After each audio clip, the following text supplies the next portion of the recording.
आज सुबह करीब 9:20 पर हमारे एक कांस्टेबल ने हमारे दूसरे कांस्टेबल के ऊपर अपनी सर्विस क्लास राइफल से फायरिंग की, जिसके फलस्वरूप हमारा दूसरा कांस्टेबल सीरियसली इंजर्ड हुआ, जिसे हॉस्पिटल ले जाया गया, लेकिन डॉक्टर ने उसको डेड डिक्लेयर कर दिया। जिस कांस्टेबल ने फायरिंग की है उसका नाम है दीपक काकाती, और जो कांस्टेबल इसमें विक्टिम रहा है गोकुल बसुमतारी, दोनों ही 9th APBN के थे।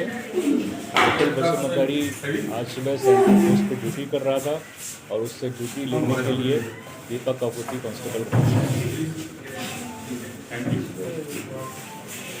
इसकी इन्वेस्टिगेशन हम कर रहे हैं कि इसका क्या कारण है। दीपक काकोती को अरेस्ट कर लिया गया है और जो भी आगे की इन्वेस्टिगेशन है इसका हम मेडिकल चेकअप कराएंगे, उसके बाद इस बारे में कुछ करेंगे। ये सारा चीज़ों की इन्वेस्टिगेशन चल रही है, इनकी क्या हिस्ट्री थी दोनों की, अगर झगड़ा था तो कब से झगड़ा था, क्या कुछ हुआ था, जो भी सब कुछ इन्वेस्टिगेशन के तहत है वहाँ।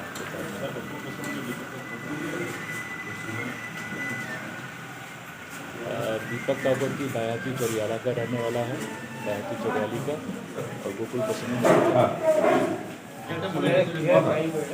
अभी तक हमको 3 MP केस मिले हैं।